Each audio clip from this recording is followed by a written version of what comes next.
আসসালামু আলাইকুম প্রিয় শিক্ষার্থী বন্ধুরা, তৃতীয় শ্রেণীর গণিত ক্লাসে তোমাদের সবাইকে স্বাগত।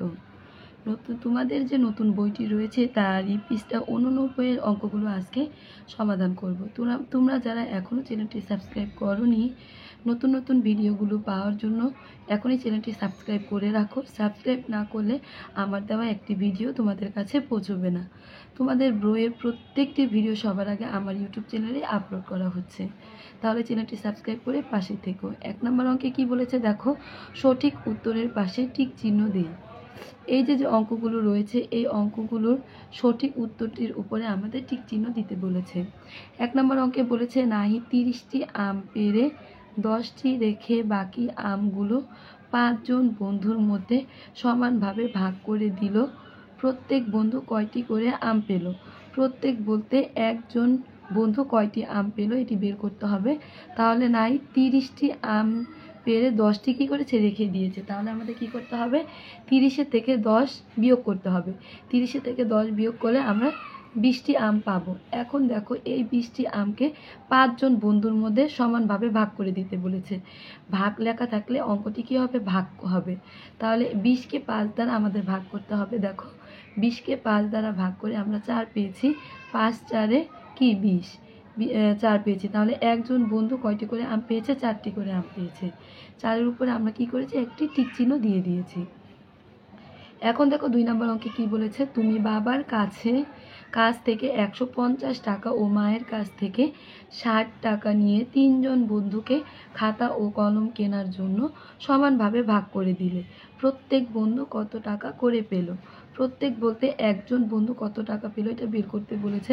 তাহলে প্রথমে আমরা মোট টাকাটা বের করব, যে বাবার কাছ থেকে নিয়েছে 150 টাকা, মায়ের কাছ থেকে কি 60 টাকা, এই দুটো আমরা যোগ করব। দেখো যোগ করে আমরা 210 পেয়েছি। দেখো এই 0 0 যোগ করলে 0, 5 6 যোগ করলে 11, 1 হাতে থাকে 1, এই হাতের 1 আর 1 যোগ করলে 2। তাহলে তার মোট টাকা বাবা ও মায়ের টাকা মিলে হয়েছে 210।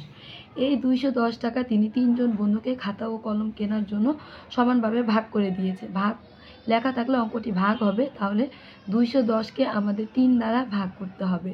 এই যে দেখো 210কে যদি আমরা 3 দ্বারা ভাগ করি তাহলে 3 2 ঘর পর্যন্ত যায় না, তাহলে আমাদের আরেকটি ঘর নিতে হবে। তাহলে আমরা এই 21 নিব।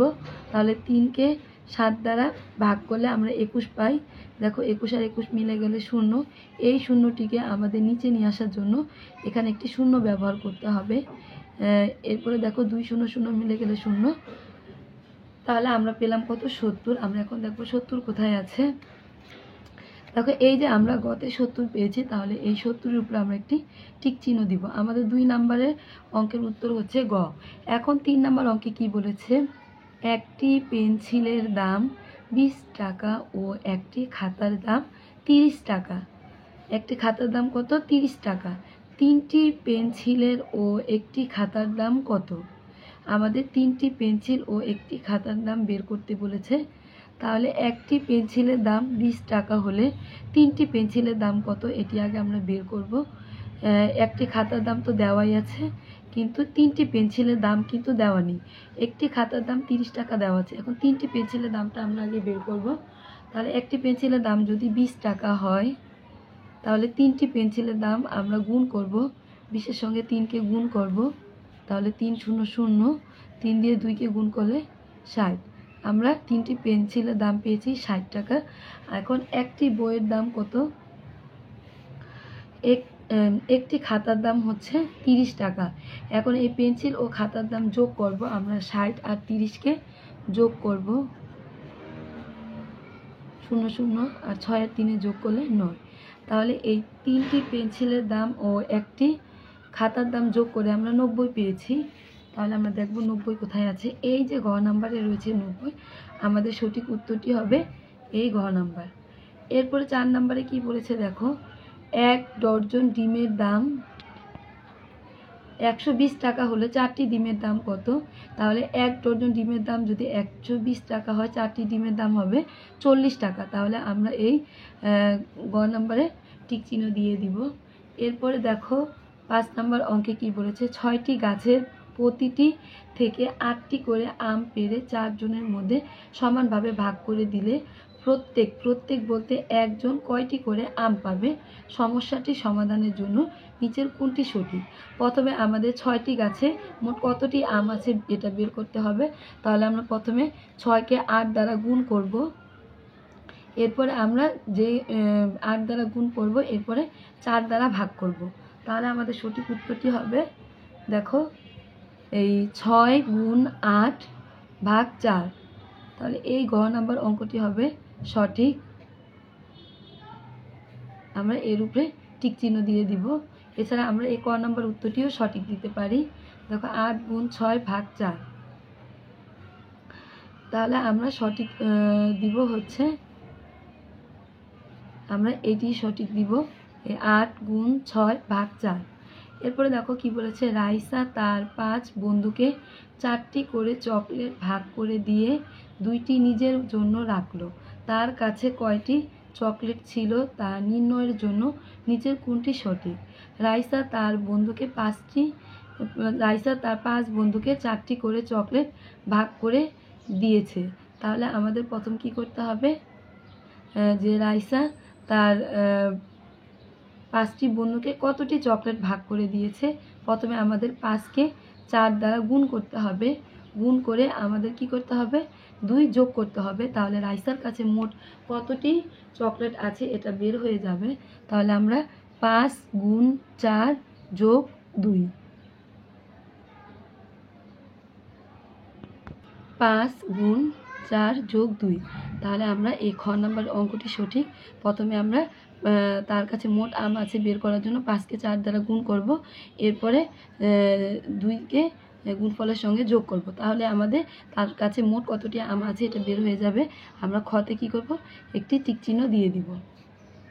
খ নাম্বার অঙ্কে আমরা একটি টিক চিহ্ন দিব। এরপরে দেখো শিক্ষার্থী বন্ধুরা, তোমরা কিন্তু এই 5 নাম্বার অঙ্কের ক নাম্বারের উত্তরটিতেই টিক চিহ্ন দিবে, এটি তোমাদের জন্য সঠিক।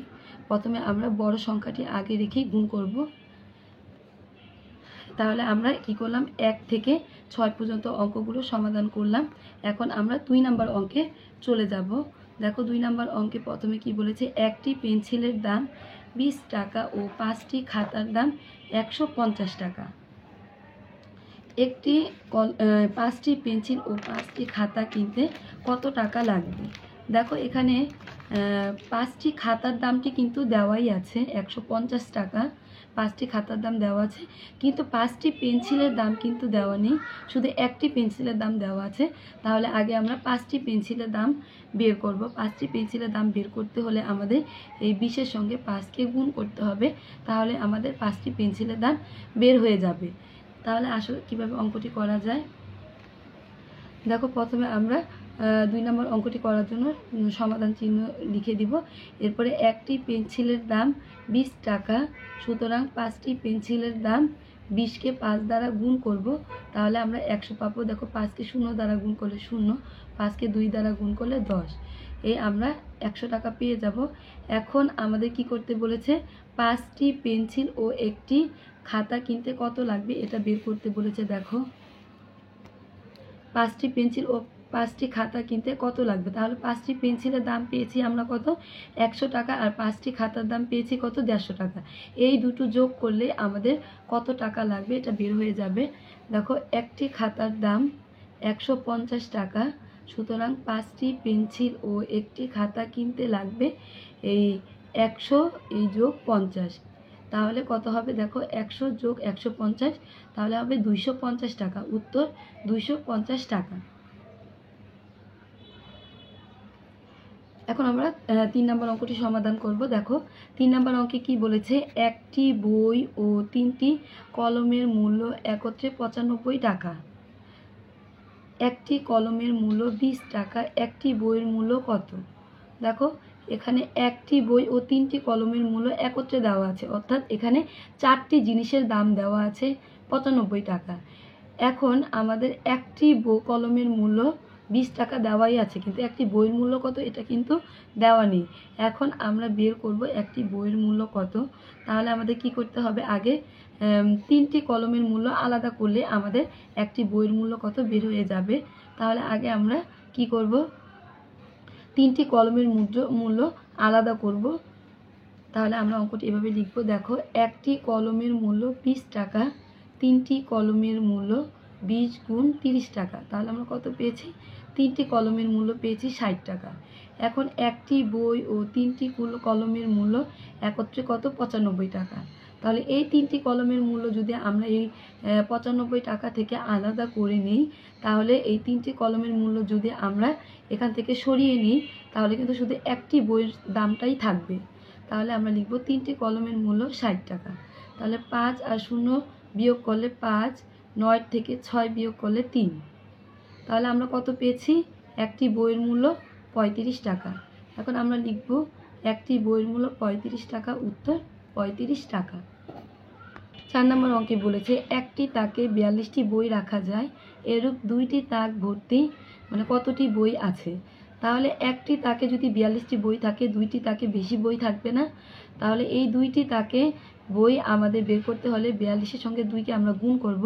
গুণ করে গুণফলের সঙ্গে আমাদের যে আরও 8টি বই আছে, এই 8টি বই যোগ করলেই আমাদের মোট কতগুলো বই আছে বের হয়ে আসবে। অঙ্কটি এভাবে সমাধান করব যে একটি তাকে বই রাখা যায় 42টি, সুতরাং দুইটি তাকে বই রাখা যায় 42 গুণ 2টি। 42কে যদি আমরা 2 দ্বারা গুণ করি আমরা 84টি পাবো। এখন দেখো দুইটি তাকে বই আছে কত? এই যে 84টি, আরও বই আছে 8টি। এই 84-র সঙ্গে 8 যদি আমরা যোগ করি তাহলে আমাদের মোট বই আছে 92টি, উত্তর 92টি। এরপরে 5 নম্বর অঙ্কে বলেছে ফয়সাল প্রতি মাসে বলতে 1 মাসকে বোঝায়। 1 মাসে 120 টাকা বৃত্তি পায়, তার 12 মাসের বৃত্তির টাকা থেকে সে তার বোন রিনাকে 120 টাকা দেয়, তার কাছে কত টাকা অবশিষ্ট থাকে? তাহলে আমাদের তার 12 মাসে মোট কত টাকা বৃত্তি পায় এই টাকাটা বের করে এই 120 বিয়োগ করলে আমাদের তার কাছে কত অবশিষ্ট থাকে বের হয়ে আসবে। আগে আমরা কি করব? 12 মাসের মোট বৃত্তি টাকাটা বের করব। তাহলে অঙ্কটি আমরা এভাবে লিখব যে ফয়সাল 1 মাসে, আগে সমাধান লিখে দিবে, দিয়ে ফয়সাল 1 মাসে বৃত্তি পায় 120 টাকা, সুতরাং 12 মাসে বৃত্তি পায় 120 গুণ 12 টাকা। 120কে আমরা 12 দ্বারা গুণ করলে 1440 টাকা পাবো। ফয়সাল 12 মাসে বৃত্তি পায় 1040 টাকাকে তার বোন রিনাকে দেয় 120 টাকা।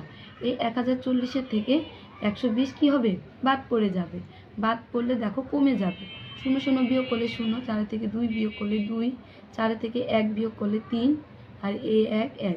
তাহলে সুতরাং তার কাছে অবশিষ্ট থাকে, অর্থাৎ ফয়সালের কাছে অবশিষ্ট থাকে 1320 টাকা, উত্তর 1320 টাকা। ঠিক আছে বন্ধুরা, গলাটি ভেঙে গেছে, তারপর ভিডিওটি করলাম। চ্যানেলটি সাবস্ক্রাইব করে পাশে থেকো। তোমাদের নতুন বইয়ের প্রত্যেকটি ভিডিও সবার আগে আমার ইউটিউব চ্যানেলে আপলোড করা হচ্ছে। সাবস্ক্রাইব করার মাধ্যমে প্রত্যেকটি ভিডিও তোমাদের কাছে পৌঁছে যাবে। সাবস্ক্রাইব না করলে একটি ভিডিও তোমাদের কাছে পৌঁছবে না। ভিডিওটিতে একটি লাইক দিতে ভুলো না। আজকের মতো এই পর্যন্ত। পরবর্তী ভিডিওটি দেখার জন্য আমন্ত্রণ রইল। আল্লাহ হাফেজ।